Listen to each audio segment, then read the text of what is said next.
23号，在仁爱礁邻近海域，中国海警舰船对企图向菲律宾非法坐滩军舰运送物资的菲方船只采取管制、驱离等措施。对此，国防部发言人吴谦24号回应表示，菲律宾舰船擅闯中国仁爱礁邻近海域，完全是菲方挑衅滋事。如果菲方一再挑战中方底线，中方将继续采取坚决果断措施。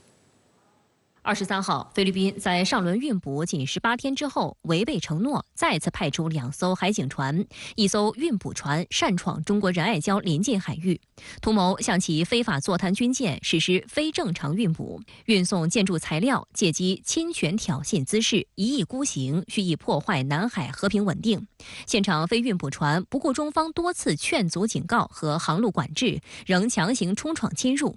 中国海警依法依规实施规制、拦阻、驱离、处置合理合法、专业规范。吴谦24号在答记者问中表示，此次事件完全是由菲方挑衅滋事引发的，中方处置合理合法、专业规范。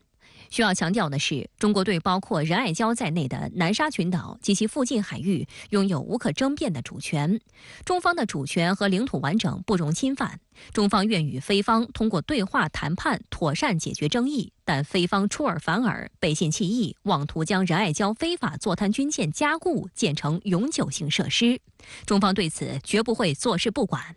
我们正告菲方停止发表任何可能导致矛盾激化、局势升级的言论，停止一切侵权挑衅行径。如果菲方一再挑战中方底线，中方将继续采取坚决果断措施，坚定维护自身的领土主权和海洋权益。国防部很严肃的、很严重的这个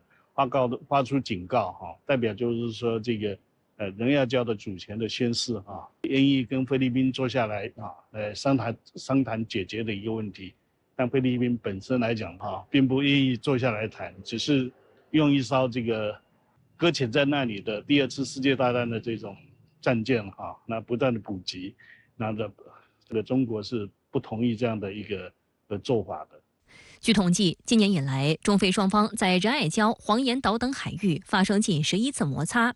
本月15号，国防部就已对菲律宾频繁袭扰仁爱礁问题进行了回应，称菲方的行为严重侵犯中方主权，完全是非法的、无效的，其行为严重违背南海各方行为宣言精神。国防部还特别指出，有域外大国参与其中，他们罔顾事实，为非站台背书，挑事生非，妄图搅乱地区局势。美国国务卿布林肯18号对菲律宾访问期间，就再次对南海问题指手画脚。这是布林肯自菲总统马克思2022年上任后第2次访问该国，也是继不久前美商务部长雷蒙多之后又一位访菲的美国高官。布林肯在会见菲外长马纳罗后的记者会上声称，美菲在南海有着共同的目标，美国对与菲律宾的共同防御条约有着钢铁般的承诺。事实上的菲律宾的这个实力其实我看是不堪一击的，搅乱是可能会有了但事实上能不能真正的在南海里面构成一些威胁我想以现在目前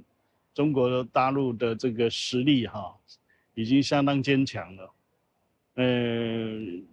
菲律宾想在这个地方占得便宜的可能性并不高那美国呢，也只能借由这些周边的国家那么来这边搅事。实际上，仁爱礁的主权归属简单清晰，非在仁爱礁坐滩明显侵犯中国主权，但西方媒体过去20多年来一直进行偏颇报道。美方更是不断怂恿、煽动菲律宾维修加固坐滩军舰，甚至频繁派军机、军舰进行所谓自由航行和侦察活动，在南海周边国家进行军事演习和联合巡逻，并动辄以履行美菲共同防御条约相威胁。分析指，正因为有美专业团队来为菲律宾在南海搅局进行精心策划，菲律宾才显得底气十足。白宫近期宣布，美国总统拜登将于4月11号在白宫主持首次美日菲3方领导人峰会，与日本首相岸田文雄和菲律宾总统马克思讨论经济关系和印太安全议题。有报道指出，美日菲领导人会谈的协调工作主要由美国负责，意在推动亚太多边合作，以遏制中国。实际上，近段时间以来，美日菲三国在南海方向上互动频繁，外界高度关注此次美日菲三边首次领导人峰会是否会宣布成立一个类似美英澳奥库斯或美日澳印四方安全对话的安全机制。美日菲啊，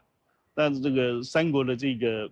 除了地缘政治之外它其实实力上的差距太大了。所以，是不是能形成一个比较巩固的这种所谓围堵中国的这样的一个小圈圈呢？我想可能性并不大那么只是美国那么不断的在印太地区那么展现它还是有一些盟友可以跟他一起共同那个什么对抗中国的这样的一个作用而已。